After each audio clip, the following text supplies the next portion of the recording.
कृपया ध्यान रखें कि इस चैनल में निश्चित सभी जानकारी केवल शिक्षित और सूचनात्मक उद्देश्यों के लिए है। इस यूट्यूब चैनल से प्राप्त किसी भी जानकारी को निवेश सलाह, वित्तीय सलाह, कानूनी सलाह, व्यक्तिगत सलाह के रूप में नहीं लिया जाना चाहिए। जय हिंद दोस्तों। क्रिप्टो मार्केट के अंदर ऐसे देखा जाए तो अमेरिका का काफी बड़ा चाल है।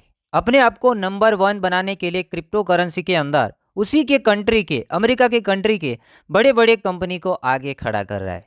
उसी में से कुछ 8 जितने कंपनी के बारे में बात करेंगे, 8 जितने फार्म के बारे में बात करेंगे। इसके पास बहुत सारा एसेट है।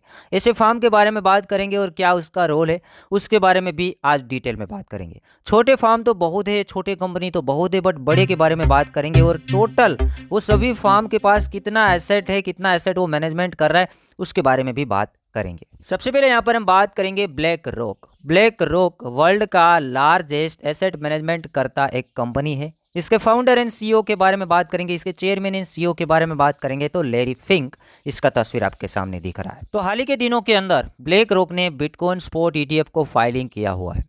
साथ ही साथ इसका जो बिल्डिंग हो रहा है, मतलब ये किसके साथ बिल्ड होने वाला है, कोइनबेस के साथ। कोइनबेस को भी सपोर्ट किया है अमेरिका ने और उसी के साथ बिल्ड हो रहा है ब्लैक रॉक। ये बाइनेंस के साथ नहीं हो रहा है। बाइनेंस जो एक्सचेंज है, इससे पहले चाइनीज एक्सचेंज था बाइनेंस, और अभी इंटरनेशनल सर्वाइव कर रहा है, सभी जगह पे वो काम कर रहा है। बट अपना एक्सचेंज उसने चुना कोइनबेस। कोइनबेस के साथ ये पार्टनरशिप करके यहाँ पर ये जो बिटकॉइन स्पॉट ईटीएफ है वो फाइलिंग किया है। ब्लैक रॉक एक पब्लिक कंपनी है। ब्लैक रॉक के बारे में बहुत बात करेंगे तो इसका जो स्टॉक है BLK वो ऑलरेडी लिस्ट है S&P 100 एंड S&P 500 के अंदर। आगे यहाँ पर बात करें, इंडस्ट्री है इन्वेस्टमेंट मैनेजमेंट और 35 साल पहले इसका फाउंडेशन हुआ था 1988 के अंदर। फाउंडर यहाँ पर लिखा है रॉबर्ट एस कैपिटो लैरी फिंक, और यहाँ पर हेड क्वार्टर के बारे में बात किया है न्यूयॉर्क का, यहाँ पर न्यूयॉर्क सिटी के बारे में बताया है। एसेट मैनेजमेंट करता है, रिस्क मैनेजमेंट करता है। इसका रेवेन्यू $18 बिलियन के आसपास इसका रेवेन्यू बनता है। नेट इसका इनकम $5.18 बिलियन के आसपास 2022 के आंकड़े के मुताबिक इसका इनकम है। और इसके पास जो टोटल एसेट है, एसेट कितना मैनेजमेंट करता है, $8.59 ट्रिलियन, मतलब कि $10 ट्रिलियन के आसपास चलता रहता है। तो पहला कंपनी ब्लैक रॉक को आगे खड़ा कर दिया और इसको अप्रूव भी मिल जाएगा आने वाले टाइम के अंदर। 1-8% ही पॉसिबिलिटी नहीं है, 99% मुझे लगता है कि जानबूझ के ही खड़ा किया है और इसको अप्रूवल मिल जाएगा ताकि ज़्यादा से ज़्यादा इन्वेस्टमेंट इसके अंदर जाएगा और फ़ायदा होगा अमेरिका को।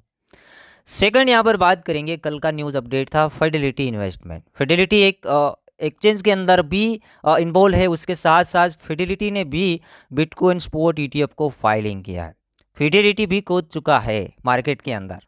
Fidelity investment company private company है और फाइनेंशियल सर्विस प्रोवाइड करती है। फाउंडेशन हुआ था 1946 के अंदर, 77 जितने साल हो चुके हैं ये मार्केट के अंदर चल रहा है। अब ये वर्ल्ड वाइड सर्वे है, यहाँ पर कोई भी इसके अंदर इन्वेस्ट वगैरह कर सकता है। Investment management, stock broker, financial planning, wealth management का यहाँ पर एक काम करता है। रेवेन्यू $24 बिलियन के आसपास है 2021 के आंकड़े के मुताबिक। इसके पास जो एसेट मैनेजमेंट होता है $4.3 ट्रिलियन के आसपास एसेट मैनेजमेंट होता है। और अभी ये बिल्ड हो रहा है अपने ही प्लेटफॉर्म के ऊपर, फिडेलिटी डिजिटल एसेट इसका प्लेटफॉर्म का नेम है, और वहाँ पर ये प्रोवाइड करते हैं। या बिटकॉइन और इथेरियम को वहाँ से बाइंग एंड सेलिंग कर सकते हो, और साथ साथ इतने बिटकॉइन स्पॉट ETF को भी फाइल कर चुका है। तो काफ़ी ज़्यादा इन्वॉल्व है बिटकॉइन के अंदर और इथेरियम के अंदर। तीसरा नेम यहाँ पर आता है JP Morgan company. JP Morgan company tokenized USD and euro transfer via JPM coin. इसका खुद का JPM कोइन है और बिल्ड हुआ है ओनिक्स प्राइवेट ब्लॉकचेन प्लेटफॉर्म के ऊपर। फिलहाल इस कंपनी के अंदर मैनेजमेंट करने के लिए यहाँ पर इस टोकन का यूज़ होता है JPM कोइन, और खुद का ब्लॉकचेन बनाया हुआ है ओनिक्स प्राइवेट ब्लॉकचेन प्लेटफॉर्म। फिलहाल वो कोई डाटा नहीं मिला है कि बिटकॉइन के अंदर इसका कितना इन्वेस्टमेंट है या नहीं है, बट क्रिप्टो करेंसी के अंदर इन्वॉल्व है। खुद का ब्लॉकचेन भी बनाया, खुद का टोकन भी बनाया, तो ये भी क्रिप्टो करेंसी के अंदर, ब्लॉकचेन के अंदर ही इन्वॉल्व है। JP Morgan एक पब्लिक कंपनी है और साथ ही साथ देखें तो इसका भी जो स्टॉक है JPM ये लिस्ट है S&P 100 एंड S&P 500। इंडस्ट्री है फाइनेंशियल सर्विस प्रोवाइड करता है, और यहाँ पर जो फाउंडेशन हुआ था 1 दिसंबर 2000 के अंदर, और फाउंडर्स का यहाँ पर नेम आप देख सकते हो। फाउंडर्स के सारे यहाँ पर नेम है। हेडक्वार्टर न्यूयॉर्क सिटी US और वर्ल्ड वाइड सर्वे है। प्रोडक्ट के बारे में बात करेंगे, asset management, banking, commodities, credit card, equities, trading, insurance, investment management, mortgage loans, mutual fund, private equity, risk management and wealth management. Revenue $128.7 billion 2022 के आंकड़ों के मुताबिक। इसका जो एसेट मैनेजमेंट होता है $2.76 ट्रिलियन 2022 के आंकड़े के मुताबिक ये $3 ट्रिलियन के आसपास का एसेट है वो मैनेजमेंट कर लेता है। नेक्स्ट नेम आता है मॉर्गन स्टैनली। एक कंपनी ने यहाँ पर एक्सेस किया है 3 बिटकॉइन फंड्स के साथ। पार्टनरशिप हुआ है गैलेक्सी एनवाइडिंग, मतलब कि बिटकॉइन के अंदर इन्वॉल्व है 3 बिटकॉइन फंड्स के साथ इसका एक्सेस है। मॉर्गन स्टैनली के बारे में और ज़्यादा डिटेल में बात करेंगे तो पब्लिक कंपनी है और ये भी स्टॉक मार्केट के अंदर इसका जो स्टॉक है MS नेम है स्टॉक, वो लिस्ट है S&P 100 एंड S&P 500। इंडस्ट्री है फाइनेंशियल सर्विस प्रोवाइड करता है और 1935 के अंदर इसका फाउंडेशन हुआ है। फाउंडर के नेम यहाँ पर आप देख सकते हो। साथ ही साथ इसका हेड क्वार्टर न्यूयॉर्क सिटी और इंटरनेशनल सर्वे मतलब ये सर्विस प्रोवाइड करता है। और इसके जो प्रोडक्ट है investment banking, sales and trading, commodities, prime brokerage, wealth management, investment management. Revenue $53.7 billion 2022 के आंकड़े के मुताबिक और ऑपरेटिंग इनकम है $14.1 बिलियन, नेट इनकम $11.1 बिलियन और एसेट मैनेजमेंट होता है $1.31 ट्रिलियन के आसपास। तो जितनी भी कंपनी आ रही है मार्केट के अंदर इसके पास जो एसेट है जो मैनेजमेंट करती है ट्रिलियंस ऑफ डॉलर के अंदर इसका मैनेजमेंट है। नेक्स्ट कंपनी आती है गोल्डमैन। ये भी काफ़ी बड़ा कंपनी है और ये जो एक्टिविटी है इसका OTC क्रिप्टो ट्रेडिंग के अंदर इसका एक्टिविटी है और इसका पार्टनरशिप है जो बिल्ड हुआ है गैलेक्सी के साथ, ये बिल्ड हुआ है। तो ये भी क्रिप्टो मार्केट के अंदर कूद चुका है। गोल्ड ये भी एक पब्लिक कंपनी है और ये भी NYSE के अंदर लिस्ट है, DJIA के अंदर लिस्ट है, S&P 100 एंड S&P 500। स्टॉक का नेम है GS और इंडस्ट्री है फाइनेंशियल सर्विस प्रोवाइड करता है। और ये कितना पुराना है, 154 साल पहले इसका फाउंडेशन हुआ था। इसका फाउंडर का नेम है मार्कस गोल्डमैन। तो यहाँ पर आप देख सकते हैं इसके हेड क्वार्टर देखें न्यूयॉर्क सिटी, न्यूयॉर्क US के अंदर यहाँ पर मोस्ट ऑफ। और ये सर्वे है वर्ल्ड वाइड काम करता है। Revenue $47.37 billion, operating income $13.48 billion, net income $11.26 billion और $2.55 ट्रिलियन का एसेट मैनेजमेंट होता है। यहाँ पर आप देख लीजिएगा। और अभी फिलहाल इसका टोटल एसेट कुछ 2022 के आंकड़ा के मुताबिक $1.44 ट्रिलियन बताया जा रहा है। नेक्स्ट नंबर आता है BNY मेलन। ये होल्ड करता है transfer bitcoin and ether, hold भी करता है ट्रांसफर भी करता है इथेरियम एंड बिटकॉइन। इसके अंदर ये सभी एक्टिविटी हमें देखने को मिल रही है। इसका जो बिल्ड हुआ है मतलब किसके साथ बिल्ड हुआ है, किसके साथ पार्टनरशिप है, तो फायर ब्लॉक्स के साथ इसका पार्टनरशिप है। BNY Mellon the bank of New York Mellon corporation एक बैंक है, पब्लिक बैंक है। इसका स्टॉक का नेम है BK। NYSE और S&P 100 एंड S&P 500 के अंदर लिस्ट है। इंडस्ट्री है बैंकिंग, फाइनेंशियल सर्विस प्रोवाइड करता है। फाउंडेशन हुआ था 2007 के अंदर, 15 साल पहले। न्यूयॉर्क के अंदर इसका हेड क्वार्टर है। वर्ल्ड वाइड सर्वे है। प्रोडक्ट है इसका security service, corporate banking, investment banking, global wealth management, financial analysis and private equity. Revenue $16.38 billion, net income $2.36 billion के आसपास है 2022 के आंकड़ा के मुताबिक। और इसका जो एसेट है मैनेजमेंट करता है $1.83 ट्रिलियन के आसपास। टोटल एसेट अभी ये दिखाया जा रहा है $405.8 बिलियन के आसपास। कंपनी आती है Invesco bitcoin ETF in Europe, file for bitcoin ETF in US। Europe के अंदर भी फाइल किया है और US के अंदर भी फाइल किया है। पार्टनर है कोइन शेयर एंड गैलेक्सी के साथ ये बिल्ड हो रहा है। इन्वेस्को भी एक बड़ा कंपनी है। जितनी भी कंपनी है मोस्ट ऑफ अमेरिका की, मतलब सभी की सभी जो कंपनी है वो अमेरिका की है।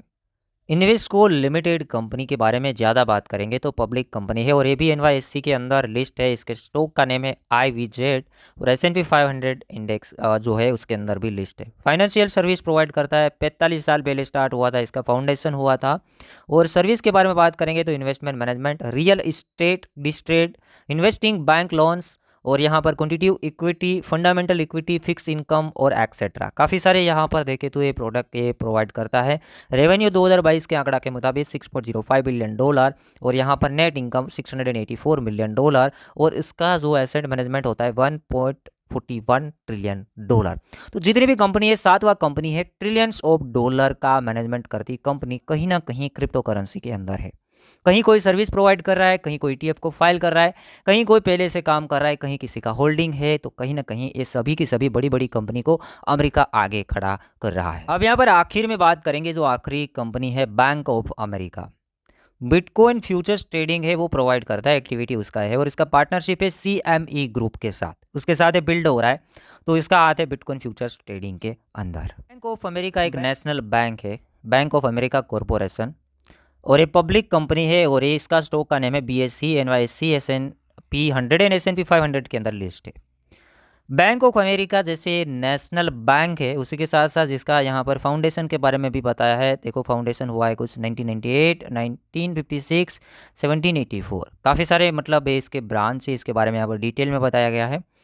आगे यहाँ पर बात करेंगे numbers of location, 3900 retail financial centre है इसका, अप्रोक्सीमेटली 16,000 जितने ATMs है इसके, वर्ल्ड वाइड सर्वे है। और यहाँ पर बात करें service, asset management, banking, commodities, credit card, equity trading, insurance, investment management, mortgage loans, mutual fund, private equity, risk management and wealth management. Revenue देखें $94.95 बिलियन एक साल का 2022 का आंकड़ा दिखाया जा रहा है। टोटल एसेट इसके पास $3.05 ट्रिलियन। जितनी भी कंपनी देखी, बड़ी कंपनी देखी, सभी के पास जो एसेट मैनेजमेंट करने के लिए है ट्रिलियंस ऑफ डॉलर। अब एक क्रिप्टो में है, और क्रिप्टो का total crypto market capitalization $1 trillion है। ये कंपनी एक बार पीछे पड़ गई तो बिटकॉइन अकेले को $10 ट्रिलियन का मार्केट कैप पर पहुंचा सकती है। अभी आप सोचिए, कोई एक कंपनी नहीं है, तो एक कोई बैंक नहीं है, lot of bank, lot of company. तो जितने भी बड़ी बड़ी कंपनी थी अमेरिका की, वो इसके अंदर आ चुकी है। अंदर ही देखे तो अमेरिका इसमें भी आगे रहना चाहता है, गोरे लोग इसमें भी आगे चाहते हैं कि हम भी नंबर 1 रहे, तो पहले से इसकी तैयारी हो चुकी है। ये सभी डिटेल्स आप लोगों के सामने रखा है। यहाँ पर जितनी भी कंपनी के बारे में हमने बात किया, BlackRock, Fidelity, JP Morgan, Morgan Stanley, Goldman Sachs, BNY Mellon, Invesco and Bank of America, 3, 6 और 8 जितने कंपनी के बारे में बात की है, सभी के पास ट्रिलियंस ऑफ डॉलर के अंदर जो एसेट है वो मैनेजमेंट करते हैं। अब इसका टोटल एसेट देखा जाए $27 ट्रिलियन। यहाँ पर आप देख सकते हैं इसका टोटल एसेट, अभी ये भी ऐसे ही है, इससे ज़्यादा हो सकता है, कम नहीं होगा। $27,294 बिलियन का एसेट इन्हीं सभी कंपनी के अंदर है, क्योंकि दूसरे कंट्री का इतना ज़्यादा नेम नहीं है, इतना ये सभी बड़ी बड़ी कंपनी इसमें आगे आ चुकी है। अब कोई प्रॉब्लम नहीं, इतने सारी कंपनी तो आ चुकी है ऑलरेडी। अब इतना सारा एसेट है, और सभी के सभी यहाँ पर कहीं ना कहीं कोई लोग यहाँ पर कस्टडी में रखेंगे, कोई ट्रेडिंग करेंगे, और इन्हीं लोगों का धंधा चलेगा। व्हाट डू यू थिंक, आपको क्या लगता है? कमेंट सेक्शन के अंदर बताएं। ये कुछ चीज़ें थी, मैंने आप लोगों के साथ शेयर की है। उम्मीद करता हूँ समझ में आया होगा। तो वीडियो को लाइक करना और चैनल को सब्सक्राइब करना, हम ऐसे ही कंटेंट बनाते रहते हैं।